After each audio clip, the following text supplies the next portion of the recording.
Hi, I'm DJ Ware. On this episode of the Cyber Gizmo, I'm going to be looking at Fedora 34 right after this.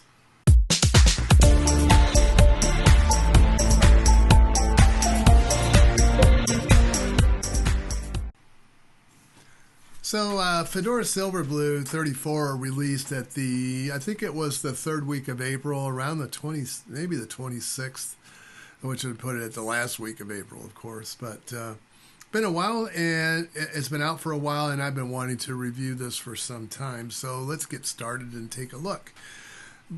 Fedora versions are released every 6 months, but you can skip one if you want. They will support the current version for up to 13 months. So yeah, you can skip one release if you wish. If there's something if it's not worth it to you and you just don't need to do that, then you can skip over it. But the release schedules are never a certainty. I mean, they're dependent upon the features they're trying to introduce and the bugs that they encounter as they go. They do maintain a release schedule on their website. So if you're interested in when Fedora 35 is scheduled, for example, it'll give you an approximate date on when the first release candidate will come out, and then also when you might want to be looking for the actual release itself.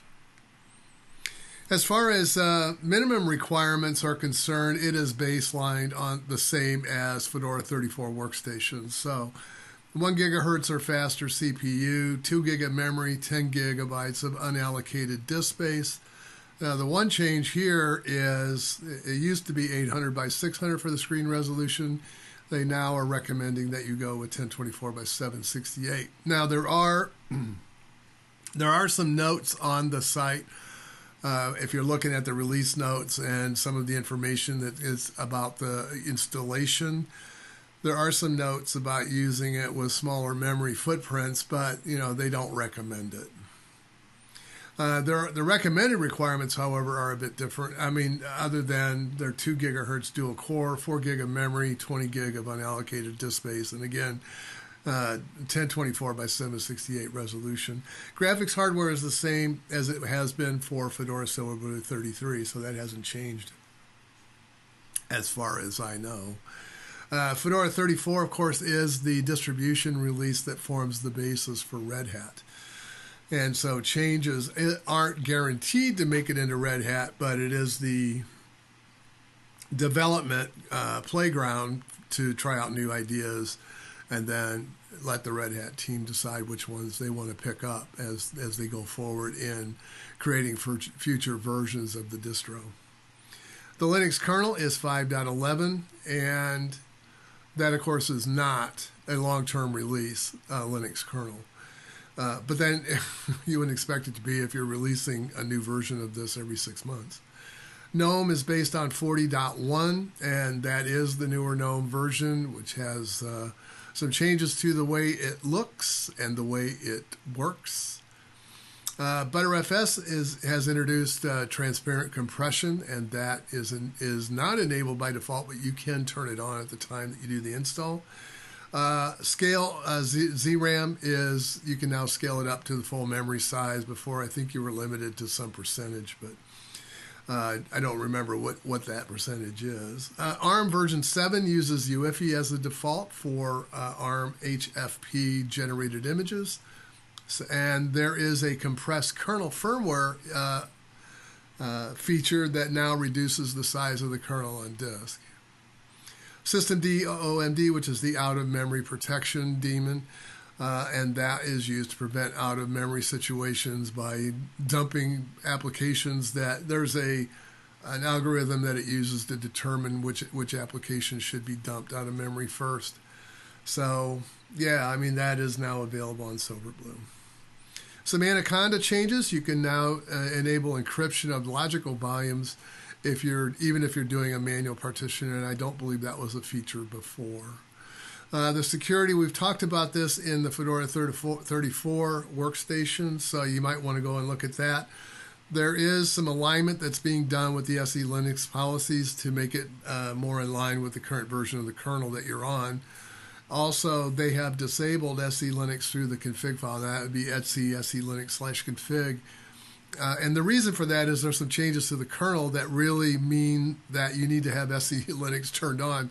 And so you can't disable it using the normal config to do that. But if you really, really, really want to turn it off, you can still do it. You can go to the grub2 and then on the kernel command line, enter an SE Linux equals 0. If that is something that you absolutely positively have to do. I would not recommend doing that, though. We talked about Btrfs. Stratus, and that says status, but Stratus has been rebased to version 2.3.0, and it is continuing to evolve and continuing to mature as a file system. It, of course, is a copy on write, has also some features which allow it to do snapshotting, and some of the features that you would normally find in either Btrfs or ZFS, but it has been optimized for Linux. So we talked about that. I did some initial benchmarking on it, and you can think of it as, I mean, it's always never good to use generalization, but you can think of Stratus as XFS on steroids. I mean, it's basically bringing the modern components of what we would want to see in a file system to the Unix platform. So Pipewire is now the default audio service, and XFCE has been updated to 4.16. These are just some random things that are in the notes. KDE is now available for ARM images. There is an i3 spin that's available for Fedora Workstation. I do not know if that is available for SilverBlue, though. We can probably take a look. I just don't know. Wayland is now distributed as a separate package, and KDE now defaults to Wayland. Of course, GNOME has defaulted to Wayland for some time. As far as what versions of some of the base software, GCC has now been moved up to version 11, which is good. glibc version 2.33, GNU Bin Utilities 2.35, Golang 1.16, LLVM 12, and Ruby has gone to 3.0. Now, I don't know what Ruby on Rails has moved to in the previous versions of Fedora SilverBlue. It was, I think, 6.0. So, yeah, I think I'm not sure what they have moved it to, but I guess, again, we could find out. I just don't know offhand. So I suppose the next thing to do would be to take a look at a demo. Let me get that set up for you right now. Again, I'll be using Proxmox today to do this. Let me spread this open a little bit, and we'll do a create VM as we always do.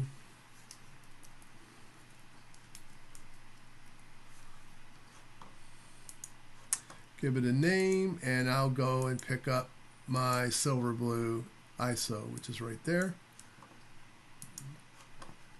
I'm going to make this Spice. Yeah, I don't think I want to put it on Gluster. That might be a little slow. I'll give it 4 CPUs. So I'm going for the recommended configuration and 4096 for memory, which is also the recommended, and we'll go ahead and confirm, get that running. I'll wait for this to finish up. There it is.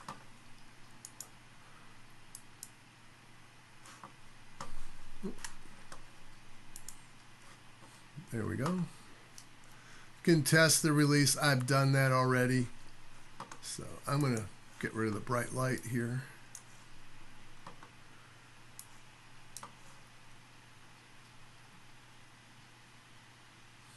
Make this a little bit bigger, so maybe I'll help you see it a little better. Anaconda is starting.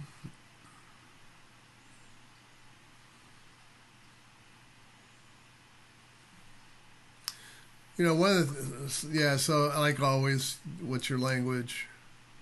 Mine's English. I've noticed that they have gone to a shortened version of their installation, which I find kind of useful. But in here, you know, you can do this is an automatic, you can go to custom and so forth. You can also select that you want to encrypt the data. Now this will do Btrfs by default.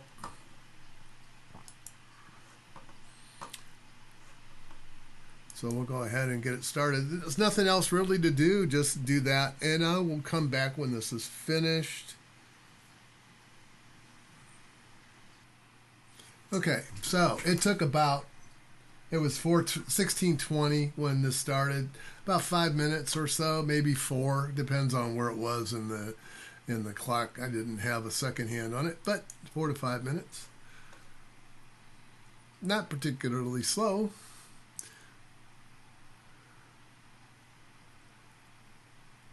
I don't really view that as a factor in a review anyway, how quick it takes to install the operating system.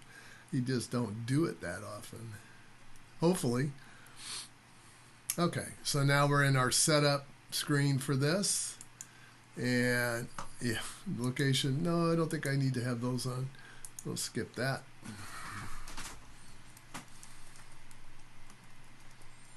And we'll go ahead that. You'll notice that there is an option for enterprise login, which would be LDAP.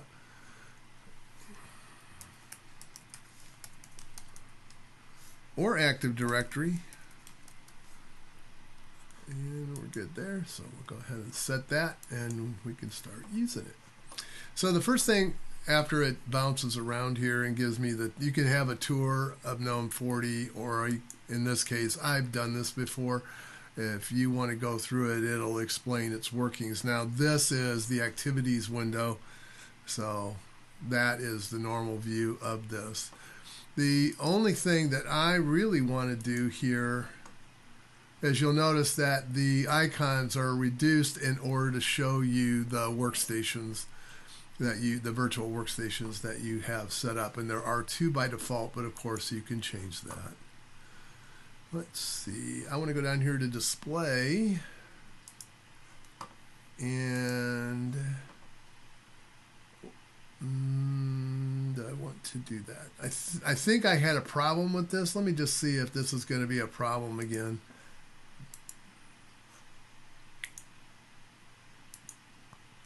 Nope, it's fine. So, it might be a problem after I update. So the other thing I want to do is add this to my favorites.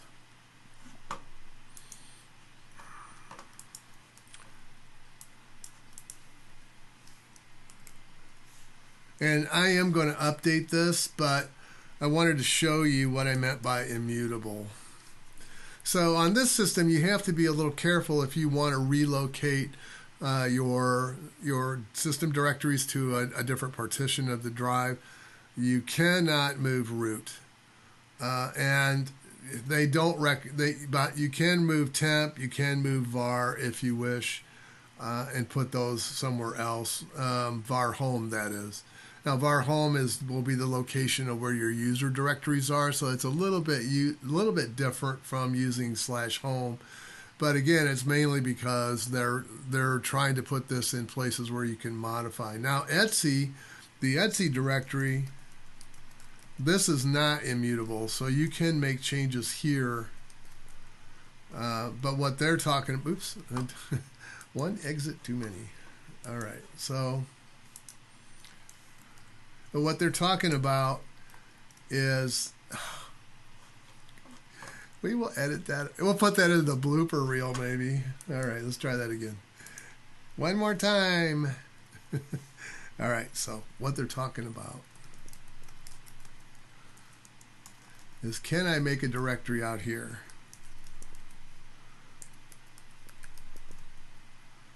So it's not permitted. Let's try sudo.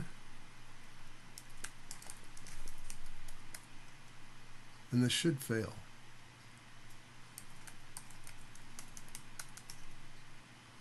Right, operation not permitted. So not allowed to write anything into the root file system. So I can't go in and modify any of the applications. I can't install anything using DNF or the RPM utilities, because they're actually modifying my bin, my user bin directories, my SBin, and my user SBin directories, and also my lib directories as well. So I can't modify those. So what do we do here? How do we manage this? Well, there's in this instance,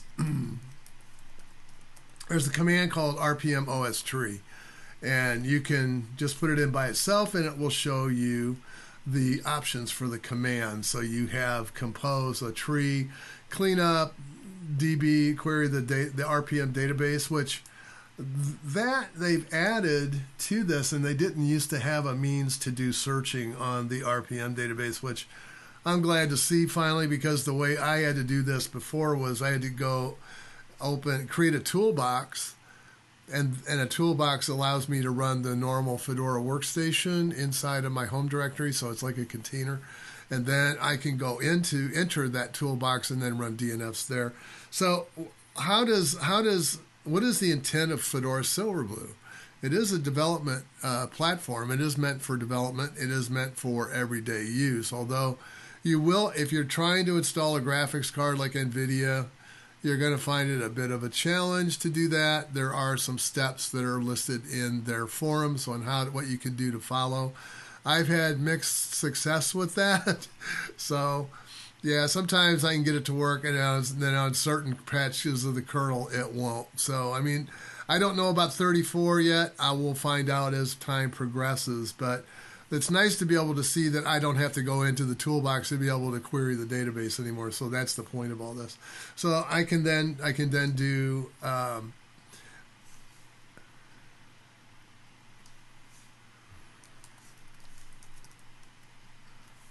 I'll do an upgrade, which, by the way, is not listed there. Yeah, it is. It's right here. Right there, up there. One comment I have for them is, would you guys please order these in alphabetical order? I don't like this. It makes it hard to find stuff.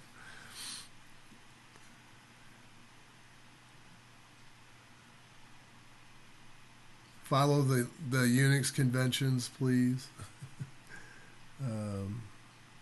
So right now it is bringing down the OS tree. Now I don't have any of the third-party libraries enabled yet, and we'll do that in a minute. But right now I am just attempting to retrieve all the updates from the system. And this will take a minute, so I'll be back. So that's done, and at this point I can do a system control reboot and it will take care of that. But I want to see if these are available. So I want to do glances and get htop and neofetch.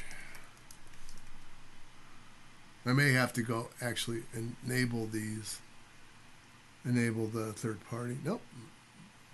Seeing it.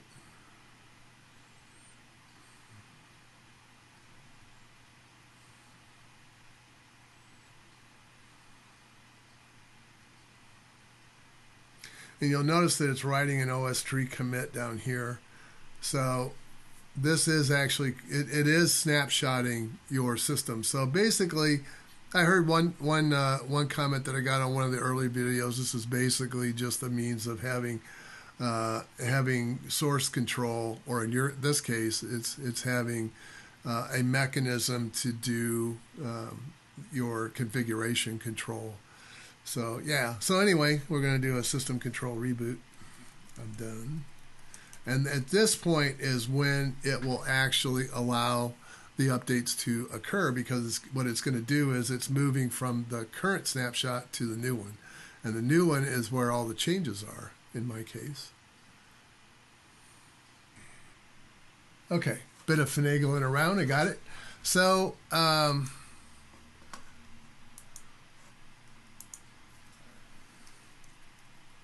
let's take a look at how much memory we're using. 783 meg. And yeah, GNOME does use less memory than its 3.38 versions of GNOME. So, yeah, a little bit less. Now, instead of root, you look for sysroot. This is your base. That's taking 4.6 gig.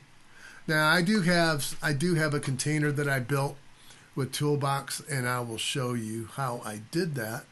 But yeah, I did build a container before coming back up in here, so to play around with it a little bit. So anyway, let's look at uname. 5.11.19 is the current release, and this kernel was built May 7th, so this is a patch, obviously. And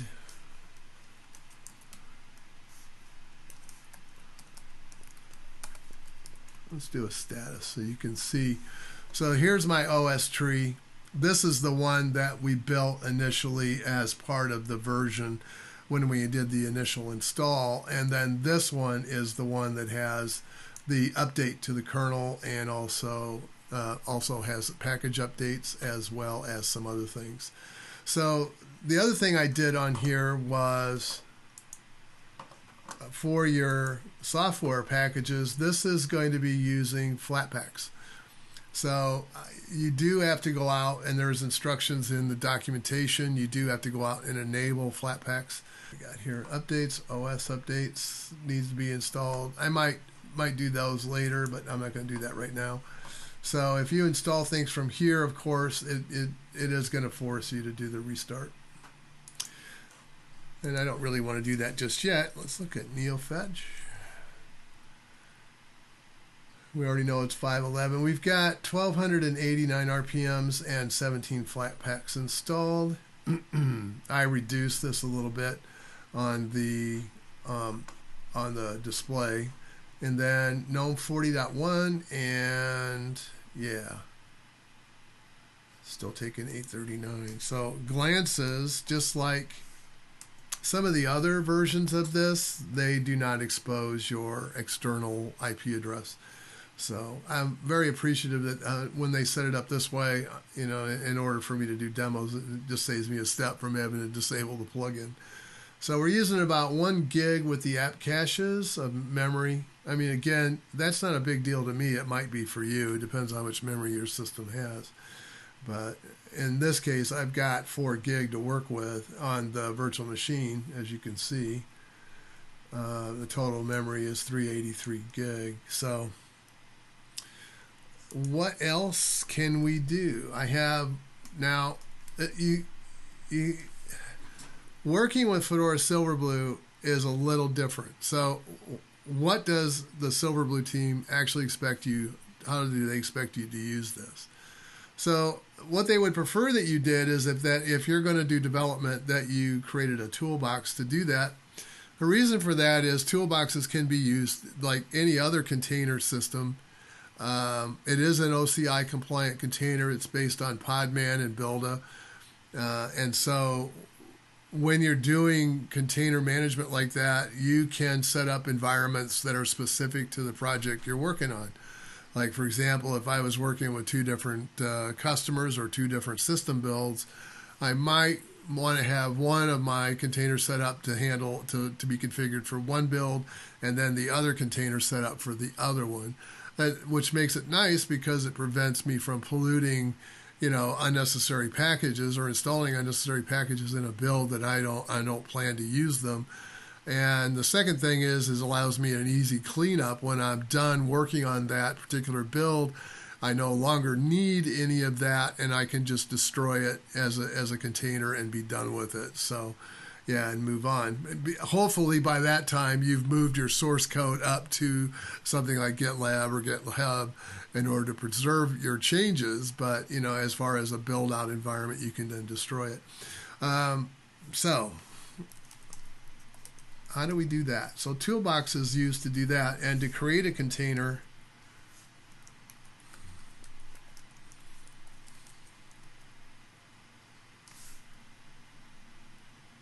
so I've now created one called help, which is what wasn't my intent. I wanted actually to do this. So you can see that you can include certain distros. I don't have any documentation that I could get to work for this. So I don't know, maybe you guys do. Like I know that you can use Red Hat now, for example, but there isn't any documentation of where to go to pick it up. Everything I have tried, whether it be RHEL or Red Hat or R34 or R64, doesn't work. So, and I've also tried the release to do that as well, did the same thing. I have not been able to figure that out. So right now, the default that it's going to build is a Fedora container, which, you know, that's fine. And you can back level the releases on that. It's And then if you want the 33, just put an F33 release in here, and then it'll get it, or an F32. But I just haven't figured it out. I looked at the release names and attempted that, but I just don't have it figured out yet. So I can't tell you how to actually do the distros. I just don't know. I wish that's one of the documentation team would actually, if you go out there and you look at the toolbox information, it's very generic. It doesn't really have a walkthrough or a demo of setting up different distributions or different releases within that distribution. And I wish somebody who knows how to do it would go back out there and add those things to the documentation. That would really be a big help, guys. That would really be a big help. So, I can then list, which containers I have, and I have 2 of them here. If I do a toolbox by default, it should take me, it should take me to the first one. And then you'll notice that you get a little purple dot here, which indicates you are running inside of the container. Now, I have showed this before. If I do an ls, this is actually looking at my home directory under Fedora SilverBlue. So any changes I am making, I'm actually adding the file to my personal file system that is installed under SilverBlue. So any of the code that I build or create here or whatnot, then I can do that. Now, there also have been some people that have set up GUI environments in this. And again, there isn't any documentation that is on the official Fedora documentation on how to do that, but there are some videos on YouTube that actually go through the process of how to set up a GUI inside a toolbox. So it is possible. I don't know if that's officially supported, but it is something you can try if you wish. So that's all I had for that. Well, I guess I should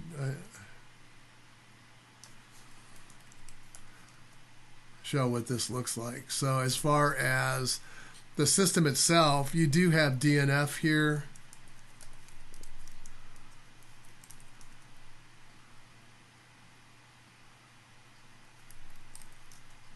And you'll notice that because I'm inside the container, this particular environment is different from SilverBlue. So I can go ahead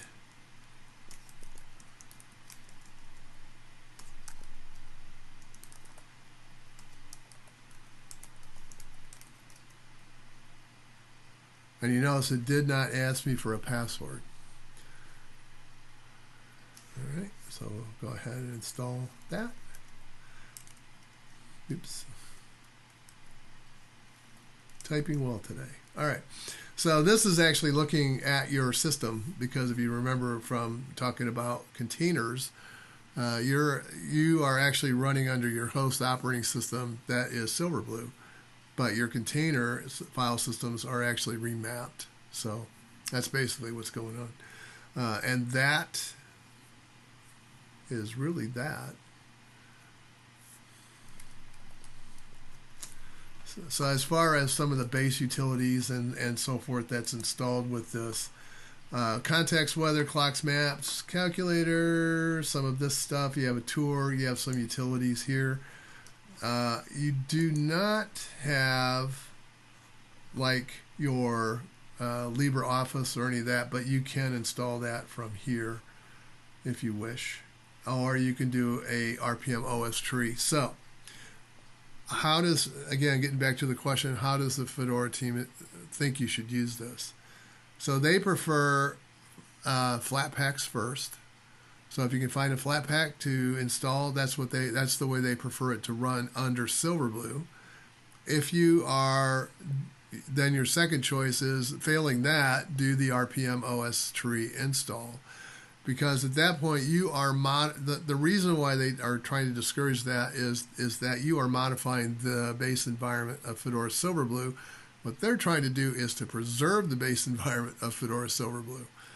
And then the third is if you're developing and they would prefer that you use the toolbox to do that and create containers for your projects, which to me that would make sense because that's also preventing me from polluting the main environment of SilverBlue with a bunch of libraries and things that could open the system to vulnerabilities. You really are trying to avoid that. Plus, your development tools then would not be installed under SilverBlue. They would be installed inside of the container.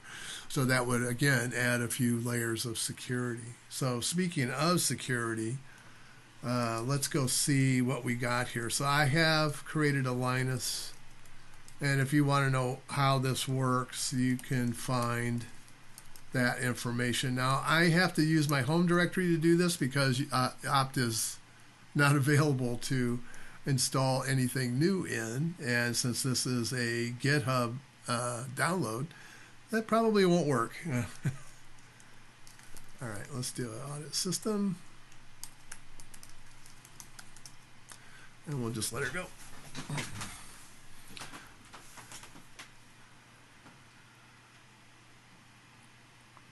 I noticed they did finally update the version of this to 3.05. I was getting, the last time I ran it, was getting some error messages about it being over 30 days old. So looks like they took care of that. I'll reiterate this again. Again, I use this tool as a baseline to understand the posture of the security profile that my current system has, and I use it to begin the hardening process.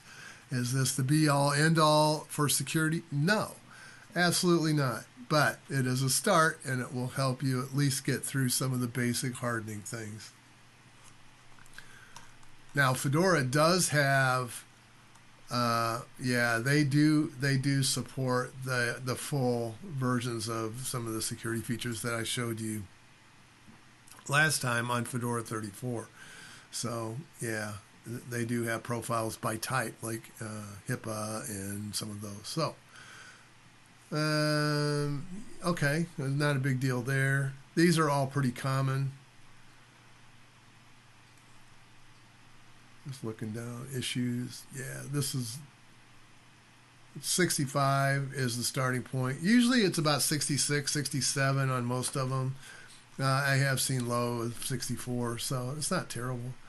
But at least I'm not getting the error anymore that, hey, you got a version of Linus that's too old.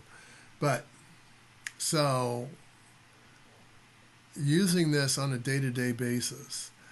And the other question is, what's the plans for this?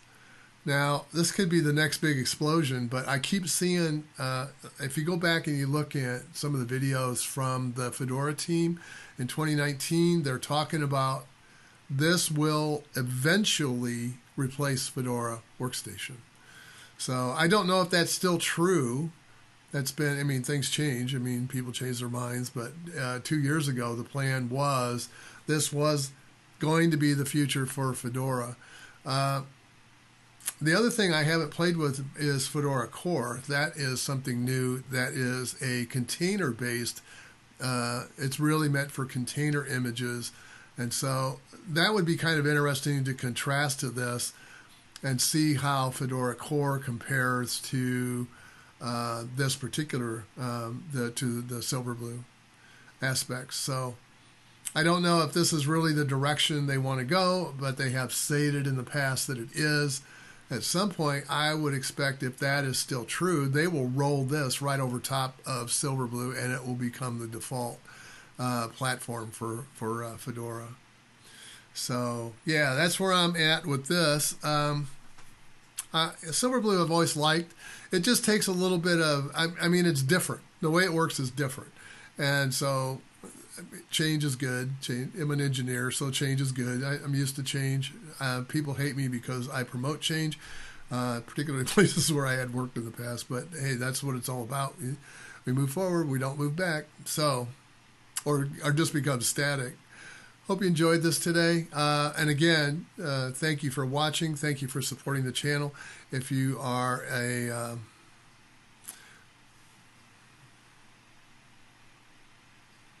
Patreon member, I do appreciate very much your support. As always, I hope you have a great week, and I will be back next time. I am going to delve into this question on microkernels. I don't like the definition that I'm seeing that's out there on Wikipedia. It is flat wrong. And I'm going to go through the history of microkernels and show you why it's flat wrong. You know, the thing is, anytime there's a new technology, the corporations always have to differentiate themselves from it. For example, when cloud first came about, it had a very narrow set of definitions. It was supposed to be X, Y, and Z.